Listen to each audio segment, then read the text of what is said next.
जी कौन सा पार्ट चल रहा है जी? Cap 6 corporate reporting lecture number 107 का पार्ट 2, इंशाल्लाह लास्ट पार्ट हमारा। अच्छा जी, 6 MCQs रह गए थे। विच गवर्नेंस फैक्टर, वैसे माफ़ भी कर देना चाहिए, which governance factor must be disclosed, तो ये नए वन नोट में तंग किया हुआ है अंडर IFRS S1। कौन सा लाजमी है? CEO की सैलरी लाजमी है। Board oversight of sustainability matters, ये लग रहा है सही। एम्प्लॉय ट्रेनिंग इनिशिएटिव नहीं। इंटरनल कंपनी पॉलिसीज क्यों बतानी। What is the role of materiality in S1 sustainability disclosures, ये अलाउ करता है कंपनी को कि वो सारे environmental risk regardless of relevance बताए, है ना materiality. It helps filter sustainability factor that significantly impact, ये सही लग रहा है। अगले पढ़ लो। रिक्वायर्ड डिस्क्लोजर ऑफ ऑल नहीं। It mandates reporting of ESG goal whether financially relevant और नहीं यार, यही है। हाउ डज, तो पहले कर रहे हैं, सुभान अल्लाह। How does IFRS S1 integrate sustainability related financial disclosures into financial reporting. एक छोटा सा अभी भी टेबल रहता है जो हैंडआउट में है, आपको दिखाना है, जिसमें फिर आपको मैच करना आ जाएगा इसको, ठीक है। तो कैसे S1 इंटीग्रेट करता है सस्टेनेबिलिटी रिलेटेड फाइनेंशियल डिस्क्लोजर्स को फाइनेंशियल रिपोर्टिंग में। वो कहता है जी रिक्वायर करता है देम टू रिपोर्ट, नहीं अलग रिपोर्ट करने से कैसे वो इंटीग्रेट होंगे। Treat them as supplementary reports नहीं। मैंडेट्स इंटीग्रेशन विद जर्नल, ये इंटीग्रेशन कह रहा था, वो इंटीग्रेशन करो, ठीक है। और लिमिट करता है नहीं, तो C is the correct option, ठीक है। अच्छा, अब एक सफ़ा ये आपको जो मिला हुआ है इसके अंदर ये लिखा हुआ है, ये जो बात आपको नहीं समझ आ रही थी थोड़ी सी, तो सॉल्यूशंस के अंदर इससे हेल्प मिलेगी आपको। Why the name of standard is general requirement for disclosure of sustainability related financial information, जो मैंने कहा था कि जोड़ना है। तो मसलन कार्बन रेगुलेशन रिस्क है, डिस्क्लोजर दोगे higher carbon tax due to new law, लगने लग गया जी, डिस्क्लोजर दिया आपने। Numerical impact 50 million carbon tax है, लिंक करो जनरल पर्पस, इंक्लूडेड है जी ऑपरेटिंग एक्सपेंसेस में। आप समझ आई है, इधर बता रहे हैं। फिर एनर्जी एफिशिएंट मशीनरी ली है जी हमने, मैटर ये है, ठीक है। तो सस्टेनेबल डिस्क्लोजर देंगे, ट्रांजिशन कर रहे हैं हम टू लो एमिशन प्रोडक्शन, लेकिन कैपेक्स करना पड़ेगा। भाई का सवाल है, कैपेक्स कैपिटल एक्सपेंडिचर, बाहर के मुल्कों में कैपेक्स कहते हैं उसको ना, ठीक है। नया आपने एसेट खरीदना है तो कैपेक्स करना पड़ेगा।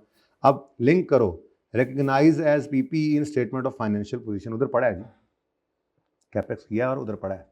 क्यों किया जी हमने, एनर्जी एफिशिएंट मशीनरी की तरफ जा रहे हैं, ठीक है।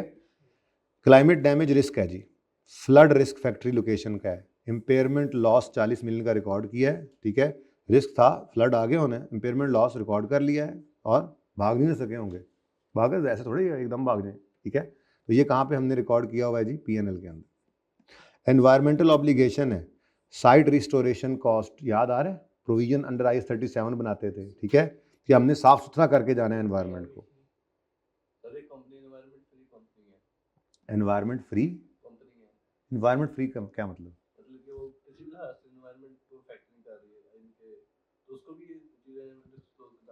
उनका कोई रिस्क है तो बता दे, नहीं है तो नहीं है, ठीक है। साइट रिस्टोरेशन रिक्वायरमेंट है, प्रोविजन ऑफ 25 मिलियन हमने IS 37 के तहत रिकॉर्ड की हुई है लायबिलिटीज़ के अंदर। तो ये हमने आज वो जो पहले ज़बानी बात की थी वो इस टेबल के अंदर एग्जाम्पल के तौर पे लिखी हुई, ठीक हो गया। MCQs भाई हमने पूरे कर लिए हैं। अच्छा जी, अब ये पेजेस भी हमने देख लिए हैं, ज़रा पेज 347 से पीछे तशरीफ़ लाएं। असल में ये पहला सफ़ा है आपका, ये पेज 347 से पीछे किताब में देखना पड़ेगा। मुझे किताब दिखाएं, मैं तो अभी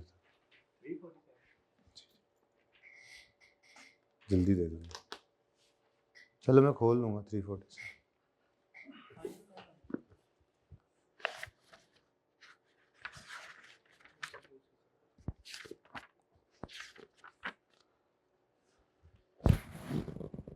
ये समरी ही तो है, जरा चेक करें, यही इसी तरतीब में नहीं पढ़ा हुआ। ऑब्जेक्टिव है, स्कोप, कॉन्सेप्चुअल फाउंडेशन, ये 4 चीज़ें हों, कोर कंटेंट है, जनरल रिक्वायरमेंट्स हैं, और जजमेंट, अनसर्टेनिटीज और एरर्स हैं। बस यही तो था, ये समरी ही है, टॉपिक की तरतीब है और साथ में समरी भी है। ठीक है, अच्छा जी, मेरे पास नहीं थी ना, इसलिए मुझे आपको दिखानी पड़ी क्योंकि वो हेडिंग के अंदर थी। अच्छा जी, अब आपने आपको होपफुली आज रात को,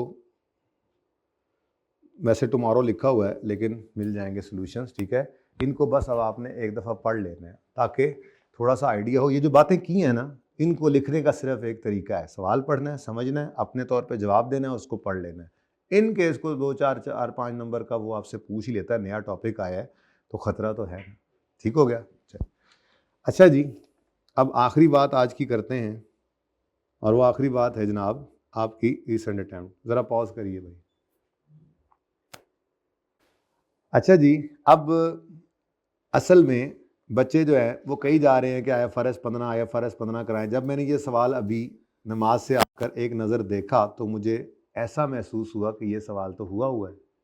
फिर मैंने जाके IFRS 15 का चैप्टर खोला तो ये आपने खुद ही होमवर्क में लेकर ओके किया हुआ था। ये देखें, हमने डिस्कस इसको कर लिया था, आपको याद नहीं था कि ये 10 जनवरी को आपने किया है। तो ज़रा ओपन करें अपनी किताब, पेज नंबर 218। उस वक्त IFRS 15 अरूज पे था। ये छोटे मोटे सवाल आप उड़ा के फेंकते थे, ये उस वक्त किया आपने। सबसे आखिरी सवाल, बहरहाल मैंने तो उसी वक्त का लिखा हुआ, ये अब ज़रा नॉट रिस्पॉन्डिंग हो गया जी। 10/1/26 को किया था, टिक कर लें इसको। असल में ना कुछ एक्सीडेंटली सवाल हो गए रिसेंट टाइम के, मेरा दिल तो नहीं था, वो एक्सीडेंटली यूँ हो गए कि जैसे IFRS 9 के सवाल थे वो एंड पे आए, चैप्टर के फ्लो में करते चले गए। 15 का आया, फ्लो में कर लिया। IFRS 16 का चूँकि चैप्टर में डला नहीं हुआ था वो बच गया। कंसोलिडेशन का कोई डला नहीं हुआ था वो बच गया। IAS 12 का डला नहीं हुआ था वो बच गया। तो जो नहीं डले हुए थे सिर्फ वो बचे। ठीक है, चल गया लगता है। ठीक है, तो ये ऑलरेडी डिस्कस्ड है। अगर आपको कोई मसला होगा तो जूम मीटिंग कोई नहीं बंद हो जानी, आप इन सवालों को रिवीजन प्लान में, अगर ये पढ़ा हो तो कर लेना, नहीं पढ़ा होगा तो इसके जैसा कोई और कर लिया होगा आपने रिवीजन प्लान में। तो रिवीजन प्लान को स्ट्रिक्टली फॉलो करना है, कोई ज़रूरत नहीं है एक्स्ट्रा काम करने की। ख़ास तौर पे 4 पेपर वालों को या 3 वालों को भी भाई सारे पर्चे पास करने हैं। ठीक है, तो रिवीजन प्लान ऑलरेडी बहुत कंप्रीहेंसिव है। जितना रिवीजन प्लान में उतना लोग पूरे सेशन में नहीं करते। हमने सेशन में ज़्यादा काम किया और रिवीजन प्लान में पूरा उसको इस तरह से डिज़ाइन किया गया है कि आपके सारे कॉन्सेप्चुअल एस्पेक्ट्स उसमें कवर हो जाएं। इसलिए ये अब आपके ऊपर डिपेंड करता है, हर बंदे पे टाइम हर बंदे का डिफरेंट है। कोशिश ये करना कि हर स्टैंडर्ड को एक सीटिंग में कर लो, इससे फ़ायदा होगा कि सारे कॉन्सेप्ट जो हैं वो ग्रिप में आ जाते हैं। ये नहीं कि IFRS 16 आज शुरू किया 3 दिन में ख़त्म हुआ तो परसों वाला कहाँ याद रहना, 4 पेपर वाले को 3 पेपर वाले को, इतना प्रेशर होता है। तो टाइम इस तरह से प्लान करना। टॉपिक शुरू किया, रिवीजन प्लान के क्वेश्चन ऐसे एक सफ़े पे लिखो कोने पे, थ्योरेटिकल कॉन्सेप्ट या रिवीजन जो है वो अपने नोट्स से या किताब से समरी से करो। उसके बाद वो सवाल है ऐसे लग के करो, स्पीड से करने हैं, मार्क्स इंटू 1.8 करके करने हैं। और सोल्यूशन देखने पर अगर 70-80% सही है तो उसे दोबारा नहीं करना, वरना बहुत नुकसान होगा, टाइम का भी नुकसान होगा और फ़ायदा कोई नहीं होगा। सवाल याद हो जाएगा, भाई हमने सवाल याद नहीं करने हैं। सवाल याद करना नुकसान की बात है। 100 सवाल याद करके चलो जाओ, 101वां आ जाना है पर्चे में।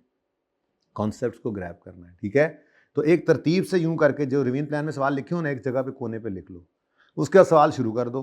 मार्क्स इंटू, जहाँ पे मार्क्स नहीं है चलो वहाँ पे माफ़ी मिल जाएगी, जैसे छोटे मोटे क्वेश्चन होते हैं, प्रैक्टिस क्वेश्चन, कॉन्सेप्ट बिल्डिंग, चलो वो वैसे चलाते हो तेज़ी से। पास पेपर्स पे आओगे, क्वेश्चन बैंक पे आओगे, नॉर्मली सवालों के नंबर उधर भी डाल दिए हैं, नहीं होंगे तो चलो कोई बात नहीं। मार्क्स इंटू 1.8, स्पीड से सवाल करना है। उसके बाद सोल्यूशन को एक नज़र देखना है, 2-3 गलतियाँ छोटी मोटी आ गई कोई बात नहीं भाई, मॉक से पहले वाली रिवीजन बस यही है। मॉक के बाद जब करूँगा दोबारा ये सवाल आएगा इंशाल्लाह, तब गलती नहीं करूँगा, दोबारा करने से टाइम ज़ाया होता है। ठीक है, अच्छा जी, बर्फी लिमिटेड को देखते हैं जी। इसके ऊपर बड़ा शोर होगा मचा था कि इस सवाल की समझ नहीं आई जी कि ये फाइनेंस है या ऑपरेटिंग है लेसी के लिए। अच्छा जी, बनती तो बिल्कुल ऑपरेटिंग ही थी, लेकिन ICAP ने पता है क्या किया, इतना शोर मचा आई के अपने सोल्यूशन दिया है तो दोनों से ही आंसर दे दिया है। मतलब निशानदी थी अकल वालों के लिए कि जिसने जैसे कर दिया उसको उसने शायद नंबर वैसे ही दे दिए, लेकिन ये फाइनेंस बनती नहीं थी ऑपरेटिंग ही। ठीक है, ज़रा चेक कर लेते हैं, सवाल को पढ़ते हैं। ऑन यकम जनवरी 23 बर्फी लीजिंग लिमिटेड लेसर है purchased a machinery costing 180 on यकम जनवरी। तो एंट्रीज मांगी हुई हैं उसने बर्फी की किताबों में भी, यानी लेसर की किताबों में भी, और लेसी है ये, लेसी की किताबों में भी। तो लेसर की किताबों में एंट्रीज करनी है तो पहली एंट्री भी आपको करनी पड़ेगी।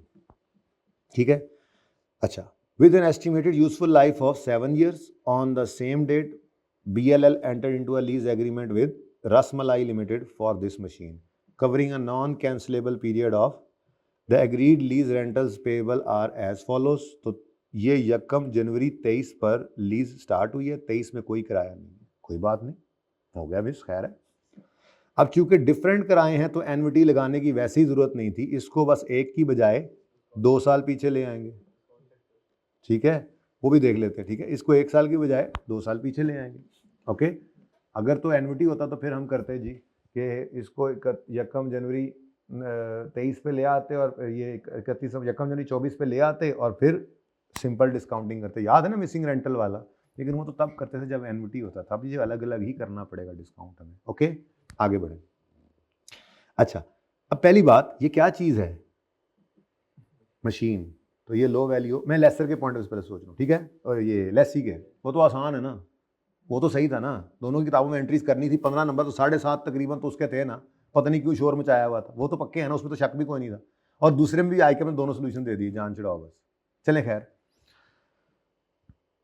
आपकी लीज ना तो लो वैल्यू है और ना ही शॉर्ट टर्म लीज है। ठीक है, इसका मतलब लेसी की normal lease, right of use और लीज लायबिलिटी रिकॉर्ड करेगा। ठीक है, BLL lessor has incorporated a lower implicit rate of 14%। Lower है तो लोअर, इम्प्लिसिट तो इम्प्लिसिट ही होता है। ठीक है, per annum as compare to market rate for similar transaction of 17। अब देखो जी, ये क्या डीलर लेसर है या मैन्युफैक्चरर लेसर है? तो फिर डीलर है, कहाँ लिखा हुआ है? परचेज ही करता है, आम बैंक भी परचेज ही करता है, मैन्युफैक्चरर से परचेज करके आपको लीज करके देता है, वो खुद बना रहा होता है बैंक, तो बैंक डीलर बन गया? नहीं बना ना। डीलर वो है जिसका काम ही यही है मंगवाना बेचना, मैन्युफैक्चरर है जिसका काम ही यही है बनाना और बेचना, तो ऐसे ही बीच में लीज भी कर देते हैं। ये नहीं है, ये लीजिंग कंपनी है, लीजिंग कंपनी, इसका बिजनेस ही यही है। ठीक है, अच्छा, तो अब फिर ये कौन सा रेट यूज करे जी? बोलें जी, कौन सा रेट यूज करना चाहिए इसको? जी, इम्प्लिसिट रेट यूज करना चाहिए, मार्केट रेट को इग्नोर कर दें। ठीक है, ये तो बात की बात है अगर लीज फाइनेंस हुई तब, और साथ साथ क्यों कर रहे हैं, सॉरी, मैंने पहले बात किसकी कर रहा था? मैं किसकी बात कर रहा था पहले? लेसर की, उसी को चलाएं जरा। ठीक है, लेसी की। तो लेसी की ये नॉर्मल लीज है, लो वैल्यू शॉर्ट टर्म नहीं है। ठीक है, लेसी ने ये किराए पे करने हैं, इम्प्लिसिट रेट है 14%। अगर लेसी को पता हुआ तो यही यूज करेगा, नहीं तो अपना इंक्रीमेंटल बोरिंग रेट। ठीक है, the incremental borrowing rate of lessee RL was 16 per annum और implicit rate is not known to Rasmalai. ठीक है, तो अगर उसको इम्प्लिसिट रेट का नहीं पता तो लेसी के लिए ये रेट रेलेवेंट नहीं रहा, लेसी यूज करेगा 16%। IDC incurred amounted to 3 million by lessor, जिसमें से के 2 million, अच्छा वो अलग अलग है। IDC incurred amounted to 3 million by lessor and 2 million by lessee. चलो जी, अलग अलग हो गया। अब लेसी की बात कर रहे हैं तो क्या होगा IDC का ट्रीटमेंट मेरे बच्चों? क्या होगा बोलो? हम राइट ऑफ यूज की कॉस्ट का पार्ट बनाते थे। अब ये सबसे पहला टॉपिक है, यूं समझ लो, सबसे पहला टॉपिक ही हो गया ना, IS 21 नहीं था इससे पहले छोटू। ठीक है, तो सबसे पहला टॉपिक है, तो फिर पुराना तो हो गया है ना, रिवीजन की तो जरूरत है ना, हो जाएगा इंशाल्लाह रिवाइज। अब मैं पहले लेसी के एंड से सवाल शुरू कर रहा हूँ जी, माजरत के साथ। अब लेसी कौन है जी? रसमलाई लिमिटेड। अब इसकी नॉर्मल लीज है, बोलो, तो वर्किंग वन एंट्री सोल्यूशन से देख लेंगे यार। वर्किंग वन एंट्रीज है ना, ज़बानी बोल के फिर चेक कर लेंगे, ठीक है। वर्किंग वन क्या होता है जी? Lease payment. तो लीज पेमेंट क्या है जी? 44 है पहला, दूसरा मुझे अब याद नहीं है, देखो चलो मैं ही देख लेता हूँ भाई, बड़ी मेहरबानी। 48, 52 और 56, 44 प्लस 48 प्लस, अब आगे बोलो फिर, 52 प्लस 56 जी, कितना आ गया? 200। अच्छा, पीवी ऑफ एलपी कौन सा रेट यूज करेगा? बोलो 16% इंटू 1.16। एक साल पीछे, 2 साल पीछे? हाँ, पहला साल तो खाली था, पहला साल खाली है। और हमने लीज स्टार्ट की है ना यकम जनवरी को, तो प्रेजेंट वैल्यू निकालनी होती है यकम। अगर आप कहो तो वर्किंग टू भी ओपन कर लेता हूं, जरा समझ आ जाएगी अच्छे से, ठीक है। डेट, डिस्क्रिप्शन, नहीं सॉरी, इंस्टॉलमेंट, मुझे भी भूला हुआ है, प्रिंसिपल, वाइस प्रिंसिपल और बैलेंस, ठीक है। और ये स्टार्ट करेगा पीवी ऑफ एलपी से। अब लीज स्टार्ट किस दिन हो रही है जी? यकम जनवरी जिवर नहीं 23, देखो जरा, यकम जनवरी 23, ठीक है। लीज स्टार्ट होगी यकम जनवरी 23 पर। फिर एरियर में किराए हैं या एडवांस में हैं, पढ़ लें ये भी। Agreed rental payable on 31 December each year, तो एरियर में किराए हैं, ठीक है। वन नोट बहुत तंग कर रहा है यार मुझे, माजरत।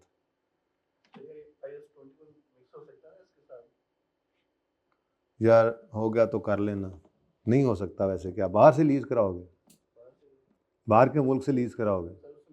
कर लेना फिर, कोई फर्क नहीं पड़ता, सारी एंट्री सेम रहनी है। और IAS 21 का रूल क्या है? खरीदते हुए ट्रांजैक्शन कॉस्ट पे एसेट को रिकॉर्ड करना है। अब ये नॉन मॉनिटरी एसेट है, फिर इसमें भी रीवैल्यूएशन मॉडल भी लग सकता है। फिर चलना है तो चलते जाओ, फिर आगे सोच का क्या है, तो हो जाएगी, तो कोई मसला नहीं। IAS 21 आपको आता है, ठीक है। अच्छा जी, 31 दिसंबर 2023, बल्कि शायद वही आता है आजकल, है नहीं बाकी भी आता है यार, मिटा दे यार, तेरी मेहरबानी, क्या कर रहा है जी। 31 दिसंबर 2023 पे खाना खाली है। फिर 31 दिसंबर 2024 पे 44, फिर उसके बाद 31 दिसंबर 2025 पर 48, उसके बाद 31 दिसंबर 2026 पर 52, और 31 दिसंबर 2000, सवाल ख़त्म हो गया ना? कोई वैसे यहाँ से आगे जाने की कोई ज़रूरत नहीं थी बाय द वे, लेकिन मैं ज़रा वैसे ही ज़रा थोड़ी रिवीजन चूँकि चल रही है ना ज़रा, है। अब ये सारे किराए जो हैं ये यकम जनवरी 23 पे लाने हैं आपने, तो ये 2 साल पीछे आएगा, वो मैंने डायरेक्ट बोला था ज़रा, ठीक है। फिर 48 इंटू 1.16 रेज टू पावर -3, 52 इंटू 1.16 रेज टू पावर -4, और 56 नॉन कैंसिलेबल पीरियड है। सीधा सवाल था, बिल्कुल सीधा सवाल था, नाम भी इसका जलेबी नहीं था जी। -5 जी, 119, तो 119 से काम शुरू हुआ। अब पहली चूंकि इंस्टॉलमेंट नहीं है, 16% लगाओ, 19। तो अब प्रिंसिपल तो है कोई नहीं, तो क्या करते थे, याद करो, करते क्या थे? प्लस कर देते थे, कंपाउंडिंग, कंपाउंडिंग, तो 119 जमा 19, ठीक है जी। ये कितना बन गया? 138। फिर लगाओ इस पर इंटरेस्ट रेट, अब 22, प्रिंसिपल 44, और बाकी, अच्छा सॉरी जी, इसकी ज़रूरत तो कोई नहीं है, चलो 116 लिख देते हैं, बैलेंस शीट तो बनानी नहीं थी, ठीक है। चलो अब एंट्रीज करते हैं जी।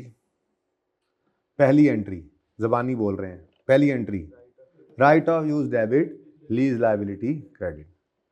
दूसरी एंट्री IDC याद रखना, भूल ना जाना, ऐसे करके एक वर्किंग करते थे हम, working 3, cost of right of use, जिसमें बहुत सारी चीज़ें आती थी, PV of dismantling, installation, IDC। हमारे सवाल में सिर्फ मोबाइल देखने वाले भाई IDC है, मोबाइल देख रहे, फिर क्या हुआ, परेशानी क्या है? नहीं कुछ तो है, उदास लग रहे हो, परेशान क्यों हो फिर जी? तो PV ऑफ LP 119 और IDC 2, तो ये बन जाया करता था फिर। तो ये जो 2 रुपये है, इसकी एंट्री क्या होती थी? Right of use debit, cash credit. Be confident यार, सब आता है, रिवीजन की सिर्फ जरूरत है। ऐसे डर के बैठे रहोगे तो कुछ भी नहीं होगा। जब पढ़ रहे थे क्या मसला था इनमें? इतना सा मसला भी नहीं था, तो यार नेचुरल है, मुझे भी भूला होगा, उस तरह से नहीं याद होगा। 6 महीने पहले मैंने पढ़ाई, एक दफा 6 महीने में एक दफा पढ़ाना होता है। मैं मिसाल दे रहा हूँ तो आपको कॉन्फिडेंस दे रहा हूँ, चलो आपसे कुछ कम भूला होगा पर भूला तो होगा ना।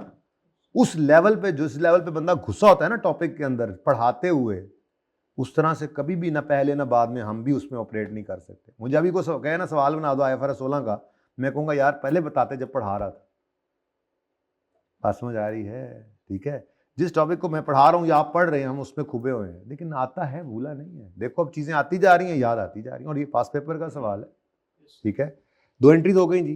तीसरी एंट्री, कैश कोई नहीं आया, ठीक है, तो कैश डेबिट नहीं हुआ, लेकिन इंटरेस्ट एक्सपेंस तो डेबिट हो गया। अब इंटरेस्ट एक्सपेंस डेबिट करके इंटरेस्ट पेएबल क्रेडिट करना पड़ेगा, मजबूरी है। ठीक है, तो interest expense debit, interest payable credit हो गया। उसके बाद डेप्रिसिएशन, कितने साल की लीज है? 5 साल की, तो आंसर पूरे साल की। भाई ऑपरेटिंग फाइनेंस होती होगी आपके यहाँ, हम तो लेसी का सवाल कर रहे हैं। RL इज लेसी, लेसी की या तो सिंपल लीज है या लो वैल्यू शॉर्ट टर्म। पर्चे में यही मसले आए होंगे, बस बंदा घूमा होता है पर्चे के अंदर। हालांकि कितना सिंपल सवाल है ये, अगर उस वक्त सामने आ गया होता ना, बस सामने नहीं आया भी हो जाना CNG, जिस तरह IFRS 15 का सवाल नहीं चलते चलते हो गया था, क्योंकि लेवल ऑपरेट कर रहे थे ना उस पर, तो उस हिसाब से बहुत आसान सवाल था। ठीक है, उन्हें बड़े बड़े मुश्किल सवाल किए, वो तो बहुत आसान सवाल था, होता चला गया। तो ये सामने आया था तो इसने भी नहीं टिकना था। थोड़ा सा मसला है, वो टेस्ट लगाते हैं, ऑपरेटिंग लीज ही बनना है इंशाल्लाह। ठीक है, नहीं तो उसने दोनों दे दिए थे कि भाई सबको माफ़ी है। अच्छा, अब कितना आता है इसका? 24। अब राउंड करके ही चल रहे हो, तो depreciation expense debit, accumulated depreciation credit. ठीक है जी। उसके बाद ईयर एंड आया, ईयर एंड तो हो गया। अब अगला साल, उसने कितने साल की एंट्री मांगी है? 23 की भी और 24 की भी। अगला साल आया, मैं ये एंट्री कर देता हूँ, ये शायद आप भूले हुए हो। अब अगले साल का एंड आया जी, तो अगले साल के एंड पे कैश आया, कितना? कैश गया, चलो 44। फिर ये क्या है?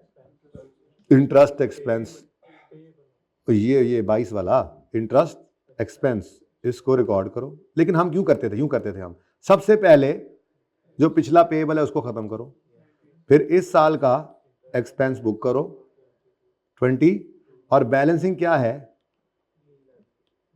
लो भला, इतनी मुश्किल एंट्री भी आपको याद है जी? 3। लो जी। उसके बाद इस साल की डेप्रिसिएशन की एंट्री भी वही 24, डेप्शन एक्सपेंस डेबिट। सॉल्यूशन फिर ICAP वाला ओपन कर लेते हैं, एंट्री सिर्फ देखेंगे, वर्किंग तो अपनी मर्जी से करते हैं। रसमलाई है ना, ये देखो रसमलाई, तो right of use debit, lease liability credit, right of use debit, cash credit, IDC वाला। ठीक है, उसके बाद इंटरेस्ट एक्सपेंस डेबिट, उसने लीज लायबिलिटी, हम इंटरेस्ट पेएबल लिखते हैं, लेकिन ऐड हमने उसी में ही किया होता है। ठीक है, फिर ये कंपाउंडिंग, लोन में ऐसे ही कर देते थे, लेकिन लीज में हम अलग इंटरेस्ट पेएबल लगा देते थे, बात तो एक ही है। फिर डेप्रिसिएशन डेबिट, वो जरा राउंडिंग नहीं की उसने थोड़ी सी, है जी। फिर ये इंटरेस्ट एक्सपेंस, लीज लायबिलिटी, उसने एक्सपेंस दोनों इकट्ठे रिकॉर्ड करा दिए, क्योंकि उसने लीज लायबिलिटी में डाला हुआ था ना, तो ये उसका थोड़ा ट्रीटमेंट डिफरेंट है, पर आंसर सेम है। ठीक है, उसके बाद इस साल की भी डेप्रिसिएशन, दोनों ठीक है, हमने गलत थोड़े तरीका कराया हुआ है, फेल होने वाला तरीका थोड़ी कराया हुआ है। ठीक है, अच्छा जी, आगे बढ़। नहीं, अलग ही किया करो, जब सिखाई अलग है, क्यों इकट्ठी करनी है? इकट्ठी वैसे हो सकती है, राइट ऑफ यूज डेबिट 100 कितना बना था, ये तो बनेगा 120.83, कैश और PV अलग अलग क्रेडिट हो जाएंगे, हो तो सकती है, पर एक रूटीन है, चीज़ें याद हैं, अब क्यों छेड़ना ऐसे काम का, पंगे लेने की क्या जरूरत है? अच्छा जी, उसके बाद आते हैं लेसर की तरफ। लेसर की IDC बड़ी प्यारी चीज़ थी, लेकिन ऑपरेटिंग लीज हो तो फिर कम प्यारी चीज़ थी। फाइनेंस लीज हो तो बड़ी फनकारी वाली एंट्री करता था, एसेट को क्रेडिट करता था फेयर वैल्यू से, राइट, ये इसको लीज रिसीवेबल को रिकॉर्ड करता था नेट इन्वेस्टमेंट पे, और बैलेंसिंग निकलता था, बड़ा तेज था वो, पैसे दोनों वाले, दोनों पैसे एसेट के भी और IDC के भी लेसी से रिकवर करता था, बड़ा तेज था। अब हम देखते हैं जी ये लीज कौन सी है। अब लेसर की तरफ आए तो भाई सादा लेसर है, सादा, ठीक है, तो सादा लेसर है, तो अब मार्केट रेट को यूज करना चाहिए इसको या नहीं, ये तो बात की बात है, पहले रेट की बात तो बाद में आएगी। सबसे पहले मुझे बताओ नंबर 1 क्या पूरे सवाल में कहीं लिखा हुआ है कि एसेट लेसी को लीज के एंड पे मिल जाना है? नहीं लिखा हुआ, मुझे तो नजर नहीं आया। सवाल सारा पढ़ लिया ना, बहुत फॉलो, एक लाइन रह गई थी, स्ट्रेट लाइन पढ़ना चाहिए था वैसे। नो। अच्छा, क्या लिखा हुआ है कि पैसे देकर पियो शियो कोई? नहीं। अच्छा, useful life, release term useful life का सिग्निफिकेंट पोर्शन कवर कर रही है? ये कितना है? हैं? तो भाई ये तो फिर नो हो गया, ऐसा ही है। अच्छा चलो, चौथा टेस्ट था पीवी ऑफ एलपी, वैसे निकल सकती है, पीवी ऑफ एलपी वैसे निकल सकती है, निकालना चाहो तो ठीक है। बस यही कैश फ्लोज हैं, कैलकुलेटर पे ही निकाल लो। यूज कौन सा करना है ना, वो मार्केट है 14%, ठीक है ना, सिंपल लेसर है। अगर ये डीलर लेसर होता या मैन्युफैक्चरर तो फिर हायर लेते हैं, तो फिर 17 जाता। ये भी याद आ जाएगा सब सवाल पे पहुंचोगे। ये सादा लेसर है। इंटरेस्ट रेट की डिस्कशन की थी, इंटरेस्ट रेट निकालता है, इम्प्लिसिट रेट निकालता है लेसर, यूज करता है लेसी, अगर उसको पता हो, ना पता हो तो अपना इंक्रीमेंटल बॉन्डिंग। लेकिन जब डीलर मैन्युफैक्चरर लेसर की बारी आती है तो वो यूज करता है हायर ऑफ मार्केट रेट और इम्प्लिसिट रेट, ठीक है। अच्छा अब फिर एक दफा ट्राई कर लेते हैं यार, ये 200 को जरा डिवाइड करो ना, 200 को डिवाइड करो किससे? फेयर वैल्यू कितनी है? कॉस्टिंग 180। ओए होए होए, ये नहीं लग सकता, ये तो नहीं लग सकता। अब डिस्काउंट रेट चूंकि गिवन है तो फिर यूज करके जरा चेक कर लेते हैं, ठीक है। जरा चेक करो जी, पीवी ऑफ एलपी निकालो। पीवी ऑफ एलपी, तो पीवी ऑफ एलपी 119 नहीं ले सकते क्योंकि ये कौन सा रेट है, ठीक है। अब पीवी ऑफ एलपी निकालो, कितनी आई है? ये जरा निकलवाओ ना सबके सामने, कौन सा रेट यूज किया है? 44 इंटू 1 पॉइंट, क्यों 14? क्योंकि ये सादा लेसर है, तो इसको इससे कोई लेना देना नहीं। डीलर मैन्युफैक्चरर होता तो हायर लेता और हायर 17 होता फिर, ठीक है ना। खैर आगे आओ जी, -2 plus 48 into 1.14 minus 3 plus 52 into 1.14 minus 4 plus 56 into 1.14 minus 5। Answer 58 है, ऊपर 56 लिखा हुआ यार, सही है यार जी। आंसर बताओ। 126 डिवाइडेड बाय 1 डिवाइडेड बाय 180। हाँ जी, क्या आंसर आता है?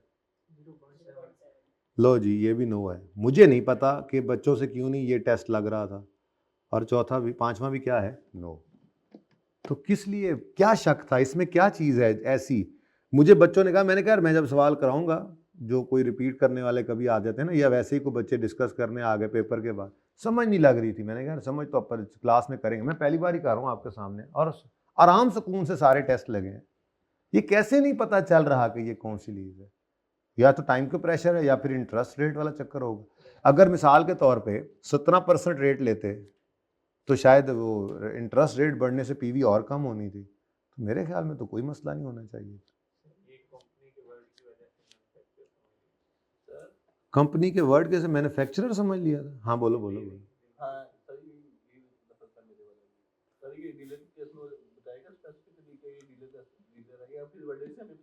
नहीं नहीं, क्लियरली बताएगा, कई सवालों के अंदर हमने देखा भी था, डीलर मैन्युफैक्चरर लेसर का सवाल देखकर पता लगता है।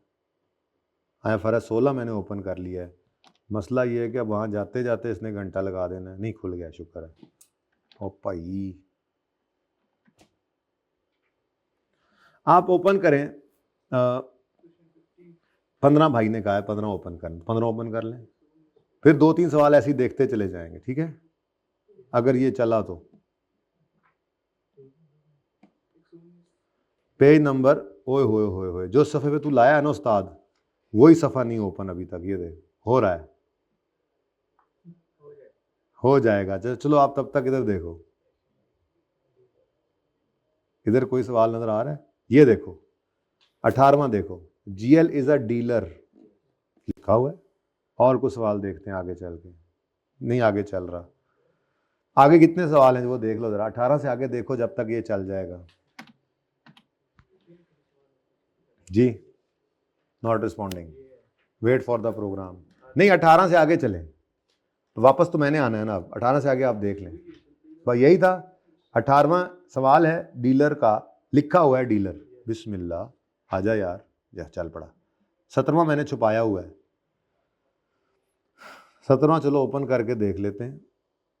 ये नहीं चल रहा यार, चलें 17 देखें जी। 17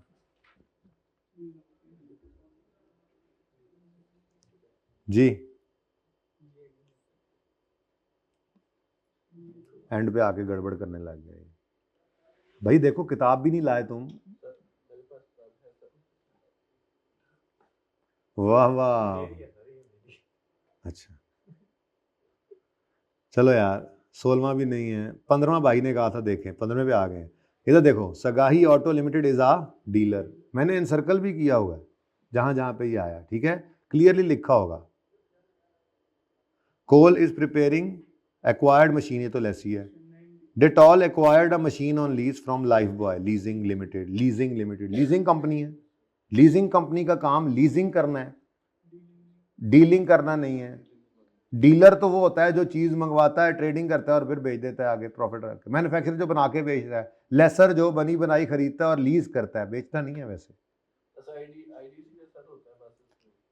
Neptune limited has established business as a supplier. देखो मैंने हर जगह पे इसको यूं भी किया हुआ है, कहीं गोल दायरा, कहीं इन्वर्टेड कॉमास, तो क्लियर बेटा पता लगेगा। कैसे नहीं पता लगेगा, वो तो पता लगेगा नहीं लगेगा, एनू पता नहीं क्यों है। अच्छा जी, कहाँ थे हम?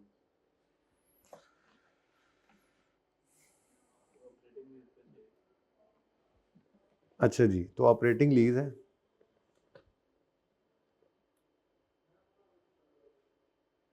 चलें क्वेश्चन ओपन करें। ये सारी की सारी जो कहानी थी ऑपरेटिंग लीज वाली बन गई। अब सबसे पहली एंट्री, सबसे पहली एंट्री, सबसे पहली एंट्री, लीज। पहले एसेट तो खरीदो, लीज पे तो देना ही है, वो भी किराए पे देना है, ठीक है।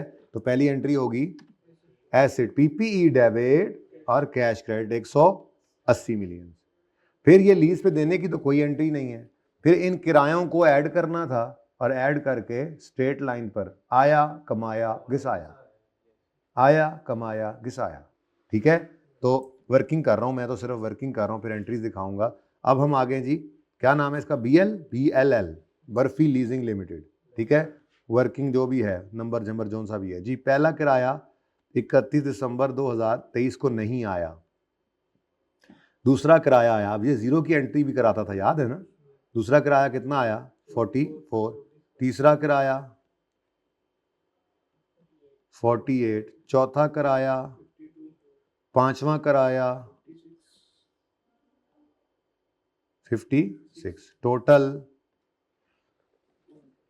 वहीं पे रुक जाता है जी 200। अब इसको डिवाइड करो और रेंटल पर एनम निकालना है आपने। अब देखो जरा ध्यान से, 200 को 4 से नहीं 5 से डिवाइड करना है जी, 40। ओके, अब एसेट खरीदा यकम जनवरी, कितना? 23 है। पीपीई डेबिट कैश क्रेडिट, ये कर ही देता हूं, पता नहीं उसने कैसे की होंगी। क्या जी? 180। फिर इसी दिन आईडीसी इनकर की इसने। अब इसकी आईडीसी की एंट्री क्या होती थी? पीपीई डेबिट, हाँ, लेकिन डेप्रिसिएशन करते हुए ध्यान करना होता था। एसेट की लाइफ 7 साल होती थी, ऑपरेटिंग लीज में लेसी लीज टर्म पे आईडीसी को डेप्रिसिएट करता था। अब ये बातें अब आपको ना समझ आए पर्चे में बैठ के तो ठीक है, आती है ना ये बात, याद भी आ रही है ना, अभी कर भी लेते हैं ना। पीपीई डेबिट, अब ये आईडीसी है, कितना? 3 था इसका। उसके बाद 31 दिसंबर 2023 पर आया cash debit for both receivable unearned. I have used the word receivable. वो नहीं आया, सिफर दी एंट्री करने से की हर्ज है, हमारी तरतीब तो ना खराब हो ना, ठीक है। फिर कमाया rent receivable debit, rental income credit 40, straight line वाली, ठीक है जी। घिसाया, अब ये वो एंट्री है, depreciation debit accumulated depreciation credit. 180 को डिवाइड करोगे 7 पे और 3 को डिवाइड करोगे 5 पे, 26.3 या 26, ठीक है। अब इस तरफ सोल्यूशन, अच्छा सारा कुछ ही बंद हो गया जो पाए, अल्लाह करसी खुल जासी। हाँ जी, अब हमने जो पसंद किया है वो वाली एंट्री ही हम देखेंगे, ठीक है ना। हमने क्या पसंद किया है, इफ लीज इज क्लासिफाइड, पता नहीं यार, मुझे नहीं पता बच्चों को कैसे फाइनेंस लीज लग रही होगी, आपके सामने सवाल किया है। हाँ, तो लीजिंग कंपनीज ही होती हैं, लेसर लीजिंग कंपनी को ही कहते हैं। खरीद कर ही बेचती है, नहीं होता बेटा। लीजिंग कंपनी का काम क्या है, पहले दिन वाला लेक्चर याद करो। ये अब वो जो रिपीटर दो बैठे हैं ना, ये अब उसको जस्टिफाई कर रहे हैं कि जिस वजह से हम फंसे थे, ठीक है। पहले दिन वाला सब लेक्चर्स याद करो, जब मैंने कहा था एक बंदा है जिसको एसिड चाहिए है, वो गया बैंक के पास, बैंक ने मैन्युफैक्चरर से खरीदा और उसको दे दिया, और मैंने साथ लिखा था बैंक/लीजिंग कंपनी। तो लीजिंग कंपनी का काम क्या है, एसेट खरीदना, चाहे वो डीलर से खरीदे चाहे मैन्युफैक्चरर से, और आगे उसको ट्रेडिंग नहीं करना, जितने का खरीदा उसको देकर, पैसे तो लेसर ने दिए थे किस्तों पे, जी हाँ। डीलर तो 100 का खरीदा, कोई कैश में खरीदने आया उसको 120 का बेच दिया, कोई उधार पे आया उसको 150 का बेचा। हमने तो ऑपरेटिंग लीज की, तो machine debit cash credit, machine debit cash credit, depreciation 26.3 ही निकाला था आपने, ओके। उसके बाद रिसीवेबल डेबिट इनकम क्रेडिट, और फिर अगले साल भी ये, वो जरा इकट्ठी एंट्री करते हैं, हम अलग अलग करेंगे, आया कमाया घिसाया, अगले साल सिर्फ 2 एंट्रीज होनी थी, और ये सवाल, ठीक है जी। अच्छा, अब मेरे ख्याल से तो IAS 12 वाले सवाल में कोई मसला नहीं है, तो जिन्होंने किया है सवाल वो मुझसे फिर स्पेसिफिकली क्वेश्चन पूछ लें किस एडजस्टमेंट में उनको मसला है खाजा लिमिटेड में, क्योंकि उन्होंने ट्राई किया है। जिस बच्चे ने ट्राई किया है वो मुझसे पूछ ले।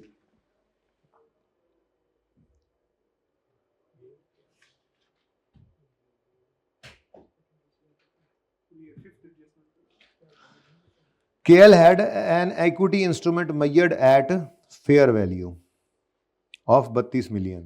During the year, KL recorded 15 million as gain, which was taken to OCI. तो OCI वाली एंट्री वो हिट मारती थी लाइक रिवैल्यूएशन सरप्लस जाके इसको, ठीक है। अब उसने हमने क्या कहा है, सिर्फ डेफर टैक्स लायबिलिटी बना निकाल दो, ठीक है, एज ऑन 31 दिसंबर 2000, और फिर डेफर टैक्स की एंट्री भी कर दो, prepare a journal entry to record defer tax, ठीक है जी, कर देते हैं अभी, बिस्मिल्लाह जी। नॉर्मल टैक्स रेट 2024 का है 28, whereas it will be 30 for, तो हम क्या करें, यहाँ पे कहीं लिखा हुआ है कौन सा रेट लगना चाहिए जी, सीधा ही आ रहा है वैसे, नॉर्मल टैक्स रेट 24% 24 का है, whereas it will be 30 for 2025 and onwards. अब अगर 31 दिसंबर 24 पे खड़े हैं और हम डेफर टैक्स बुक कर रहे हैं, तो डेफर टैक्स तो है ही फ्यूचर का, तो हमें फिर 30% पे लेना है, ठीक हो गया। चलो, जो भी हुआ था वो तो गया। इक्विटी इन्वेस्टमेंट की बात कर रहे हो, ठीक है जी। ये क्या है जी, शेयर्स खरीदे हैं, equity investment, investment in shares, ठीक है जी। Carrying amount, tax base, difference, rate और टैक्स, ठीक है। अब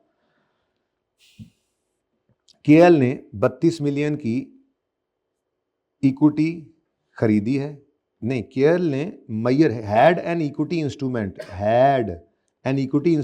एट फेयर वैल्यू, तो फेयर वैल्यू इसकी कितनी है जी 32, फेयर वैल्यू कितनी है, हैड पहले से है, और फेयर वैल्यू मॉडल पे रखना है उसने, इक्विटी इन्वेस्टमेंट में तो होती ही सिर्फ फेयर वैल्यू थी, ठीक है, या OCI में ले जाओ या PNL में ले जाओ, ठीक है। तो OCI वाला है पर है तो फेयर वैल्यू, तो फेयर वैल्यू पे पड़ा है। अब टैक्स वाले ना इसको नहीं माना करते, ठीक है। आगे कहता है during the year 15 million as gain for change in fair value recorded हुआ है, जो कि हम ले गए हैं कहां पर। अब ये देखो भाई, आप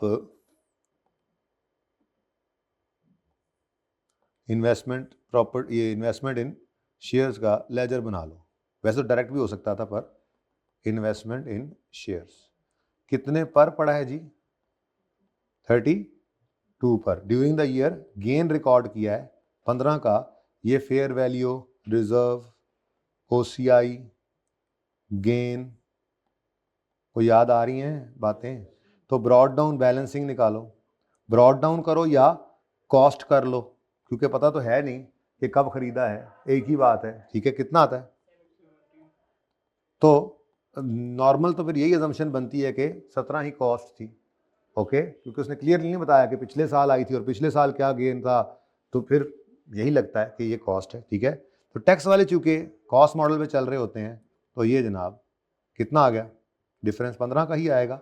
अब कैरिंग अमाउंट ज़्यादा है टैक्स बेस से, तो और दूसरा सवाल था आपका रेट कौन सा लगे, कौन सा रेट है? तो 30% जनरल है, बाकी इसके अलावा अगर किसी स्पेसिफिक इनकम पे या एक्सपेंस पे स्पेसिफिक रेट लगे तो वो लगा देना, ठीक है। एक्सपेंस पे तो खैर पेनल्टी होती है, जो इधर आप आ रही हो कभी कभी, तो उस पर तो वैसे ही परमानेंट डिफरेंस होता है, ठीक है, जो अलाउएबल नहीं होती। और जी ठीक है, और बच्चों रिवैल्यूएशन इसके अंदर repeat कराऊं?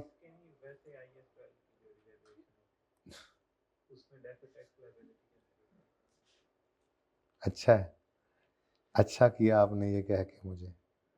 PP revaluation surplus PNL, ठीक है। अब अगर मिसाल के तौर पे बुक वैल्यू थी एसेट की 120 रुपये और फेयर वैल्यू यानी रीवैल्यूड अमाउंट आई है इसकी 150 रुपये, तो 30 रुपये का क्या आ गया? रीवैल्यू सरप्लस आ गया, और पीएनएल में तो कुछ ना गया, ठीक है जी। अब आपने इसको टुकड़े करना होता था, ठीक है, दो हिस्सों में इसको तोड़ देते थे। एक होता था टैक्स, जिसको डीटीएल कहते थे, दूसरा नेट रीवैल्यूएशन। ये ना आप मुझसे रिवाइज करा रहे हैं, हालांकि ये आपको रिवाइज करना चाहिए। जब IAS 12 में जाता है ना बंदा, तो वो सवाल आते हैं तरतीब से करते हुए, ठीक है। अब ये रेट कितना है जी? 30% है। बताओ जी, 30 का 30% 9, तो बाकी बैलेंसिंग। अब इसकी एंट्री करते हुए इसको छुपा देते थे, फिर एंट्री यूं होती थी पीपीई डेबिट 30 से, ठीक है। उसके बाद DTL क्रेडिट 9 से, और सरप्लस इन OCI नेट सरप्लस, ठीक है, क्रेडिट कितने से? 20, और DTL का जो लेजर बनता था उसमें ये हिट पड़ जाती थी, ठीक है। अगली बात, इधर कैरिंग अमाउंट लेंगे हम 150 और टैक्स बेस लेंगे हम हिस्टोरिकल कॉस्ट वाली, तो यहां पे आ जाएगा डिफरेंस। करना है अब इससे आगे? हाँ जी, ओके है। सवाल ये भी आसान था, सवाल इसमें भी कोई चीज नहीं, ठीक है। चले,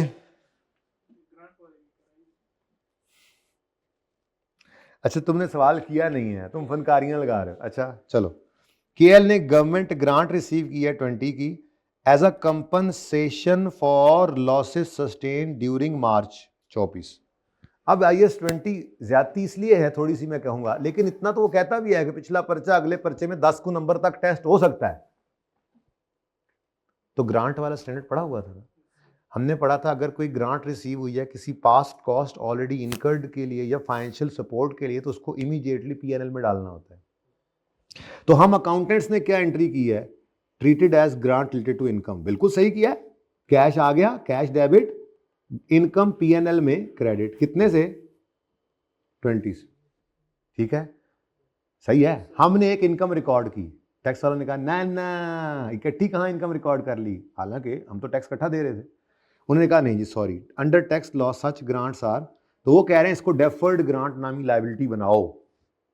हमारी अकाउंटिंग तो ये थी, हमने प्रॉफिट तक आते आते ये कर लिया है, और हमारी किताबों में डेफर्ड ग्रांट सिफर है, क्योंकि ये तो ग्रांट ऐसी कॉस्ट से रिलेट कर रही है जो ऑलरेडी इनकर्ड थी। हमने तो इसको लायबिलिटी नहीं बनाना, सारा इनकम में डाल दिया।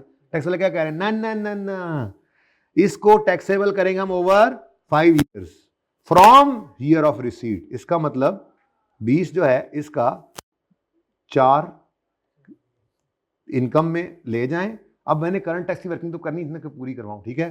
तो डिफरेंस आ गया 16 का। अब लायबिलिटी की कैरिंग अमाउंट कम है टैक्स बेस से। अब रूल है ना, रूल हमने याद किया हुआ है, एसेट की कैरिंग अमाउंट ज्यादा हो टैक्स बेस से तो टैक्सेबल, एसेट की कम हो तो डिडक्टेबल, फिर लायबिलिटी की ज्यादा हो तो डिडक्टेबल, और अगर लायबिलिटी की टैक्स बेस कम हो, ये कैरिंग अमाउंट कम हो टैक्स बेस से तो ये टैक्सेबल। फिर समझ भी आती है भाई, ऐसी चीज है जो फ्यूचर में इनकम बनेगी और टैक्स लगेगी, ये ऐड करवाएंगे तो टैक्सेबल ही है। अब रेट इसके बारे में अलग नहीं है तो इस पे भी कौन सा है 30। हाँ, करवा दो सारा सवाल ये आपने। बहरहाल बताओ और को मसला, ठीक है। चल अच्छा जी, अब आपको इंशाल्लाह सॉल्यूशन आने हैं इसके। भाई ये जरा शीशा बंद कर दो, बस 2-4 मिनट हैन के साथ तो बात कर लूँ मैं, या फिर देख लो कौन है। तो सस्टेनेबिलिटी के सॉल्यूशंस जब आएंगे तो सिर्फ आपने एग्जांपल पढ़नी है। इस हैंडआउट को एक दफ़ा पढ़ने के बाद एग्जांपल पढ़नी है, अपने दिमाग में सॉल्यूशन बनाना है, उसको पढ़ लेना है, बस मेरी तसल्ली हो जाएगी, ठीक है। रिस्क है ना हमारा भी रिस्क है। रिस्क क्या है? रिस्क क्या है? नया टॉपिक है और टेस्ट कर सकता है, और अगर ना तैयार हुआ तो फेलियर आ जाएगा। अपॉर्चुनिटी क्या है? थोड़ी सी तैयारी कर लो, एक दफ़ा इसको पढ़ लो, 5-6 नंबर मुफ्त के मिल जाएंगे। फाइनेंशियल के साथ जोड़ो, भाई 6 महीने की फीसें बचेंगी, ज़िंदगी के अंदर इतने टाइम हॉस्टल का खर्चा बचेगा, फीस बचेगी, हर चीज़ बच जाएगी। फाइनेंशियल के साथ भी आपने जोड़ दिया है जी, जल्दी जल्दी प्रॉफिट्स में भी चले जाएंगे। ये आपका सस्टेनेबिलिटी है, ठीक है। सस्टेनेबिलिटी के लिए ज़रूरी है, ठीक है, कर लोगे इंशाल्लाह।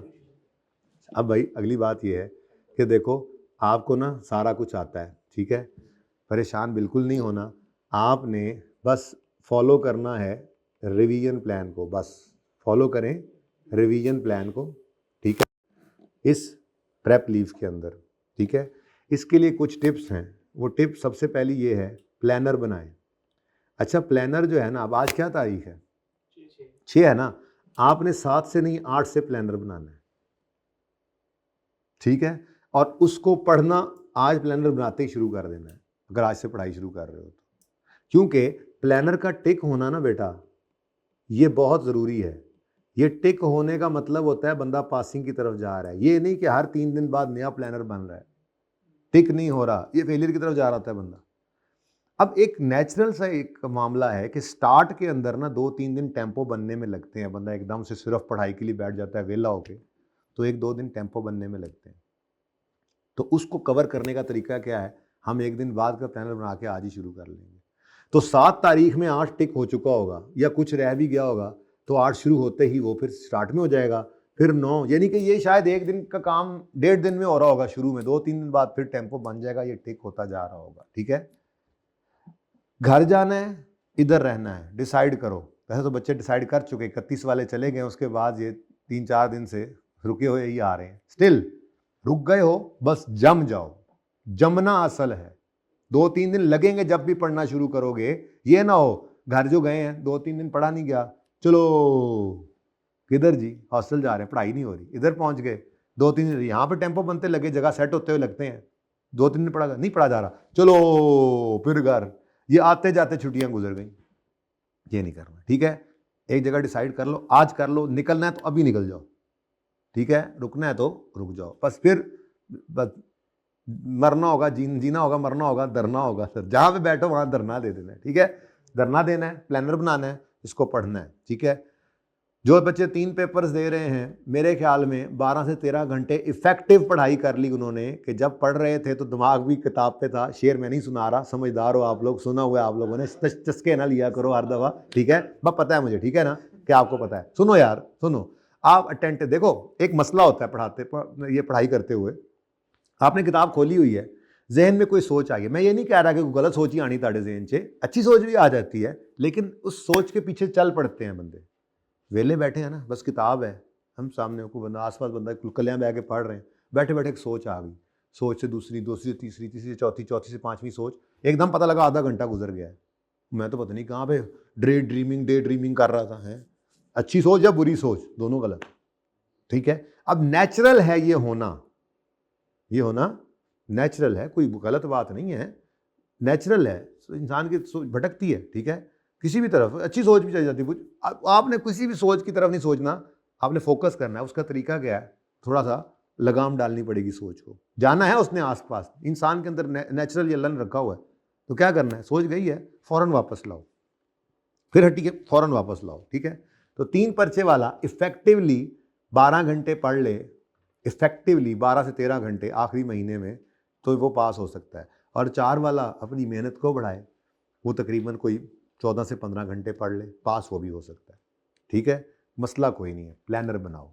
ठीक है, दूसरी बात, अब 3 पर्चे हैं, 4 पर्चे हैं, सब पास करने हैं भाई। सीए के लिए सिर्फ अकाउंटिंग तो नहीं पास करनी ना, बाकी भी पास करने हैं। लॉ है तो पास करना है, ऑडिट है तो पास करना है, सारे पास करने हैं, तो इक्वल टाइम देना चाहिए। इसलिए जो रिवीजन प्लान है उसको स्ट्रिक्टली फॉलो करना। आप ऑलरेडी बहुत कुछ कर चुके हैं, जरूरत से ज़्यादा किया हुआ है आपने, तो अब बस जितना रिवीजन प्लान में है वही करना है। और उसका तरीका क्या रखना है, आपने मॉक से पहले एक प्रॉपर रिवीजन करनी है हिम्मत करके। ठीक है, और मॉक को प्रॉपर पर्चे की तरह से देना है, और मॉक देते ही फिर दूसरी रिवीजन करनी है।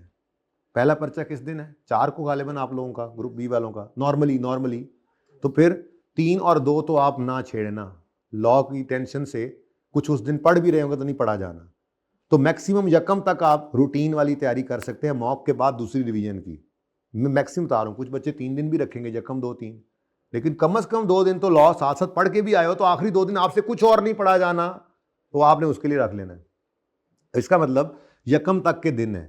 अब ये आपने 8 से शुरू करना है प्लानर, पढ़ाई तो 7 से शुरू कर दी ना। ठीक है, अब मॉक मेरे ख्याल में आपका कहीं जाकर होगा 20 के बाद, क्योंकि आपका कॉर्पोरेट रेट लॉ का पर्चा भी जो है वो एंड पे ही है, कॉर्पोरेट रिपोर्टिंग का पर्चा भी एंड पे है ना, उसी हिसाब से टाइम टेबल है ना। ठीक है, उसी हिसाब से डेट शीट भी है, तो आपकी हर चीज़ उसी प्लान से है। जैसे आपने आई कैप के पर्चों में हमने पहले संडे ऑन रखा था कि चलो एक दिन बच जाए, तो फिर दोस्तों ने ये मशवरा दिया जो है वो आई कैप को रेप्लिकेट करें, लाजमी करें। एक दिन छुट्टी है तो वो एक दिन छुट्टी भी रखें, ना करें ऐसे तो एक दिन छुट्टी भी रख दी, प्रॉपर वही।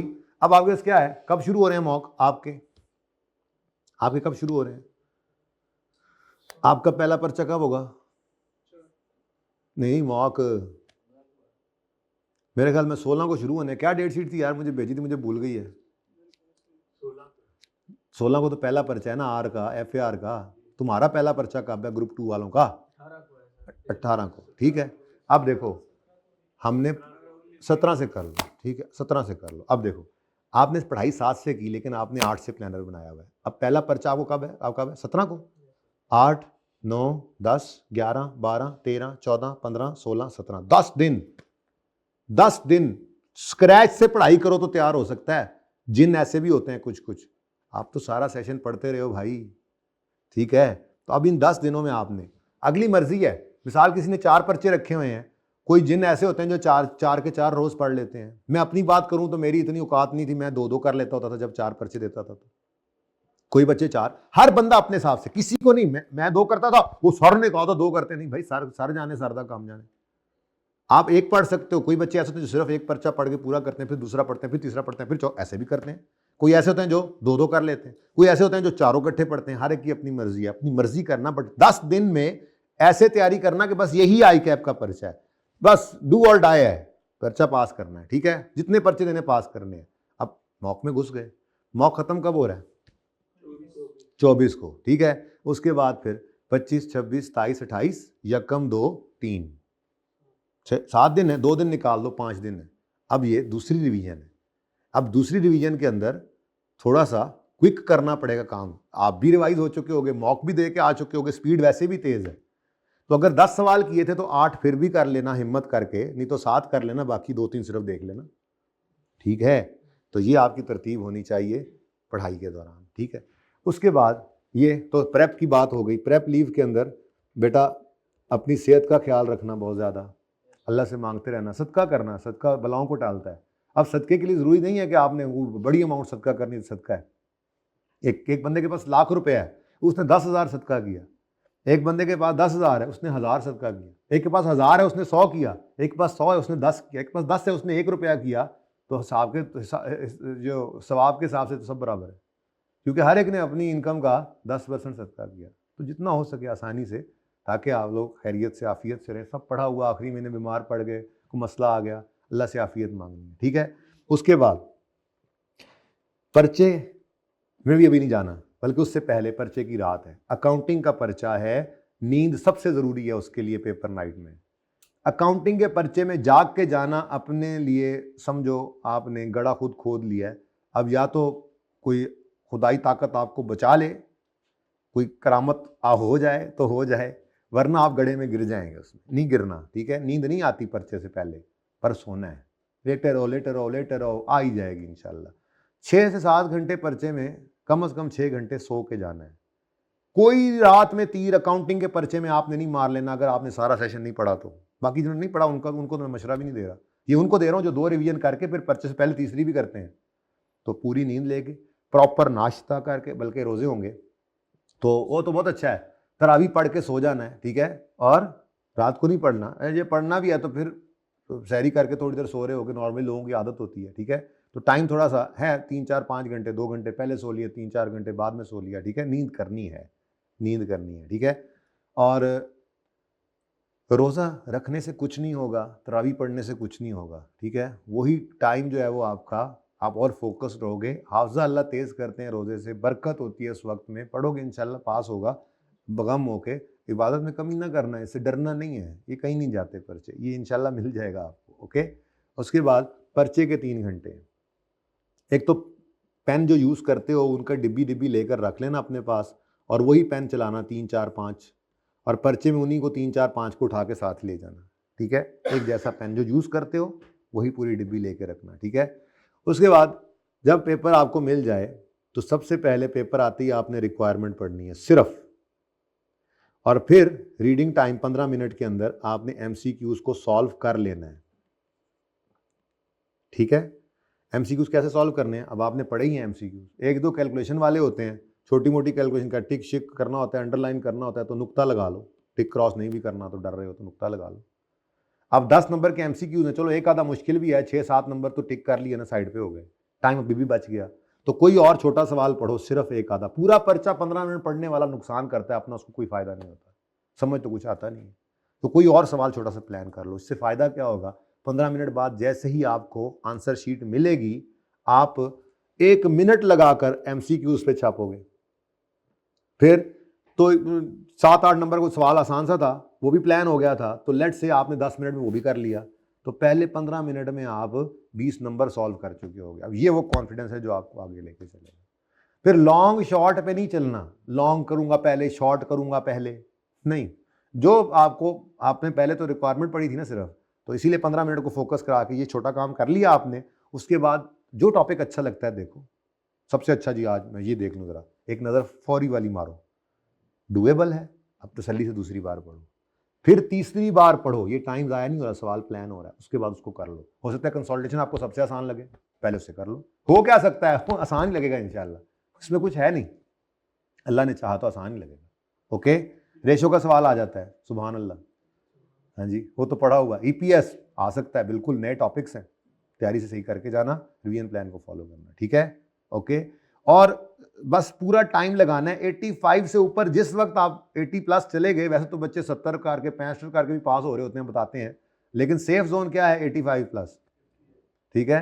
85 प्लस में आप बड़े सेफ जोन में चले जाते हैं, तो ज़्यादा से ज़्यादा कोशिश करनी है, आपने अटैम्प्ट करना है, नेगेटिव मार्किंग नहीं है, ठीक है।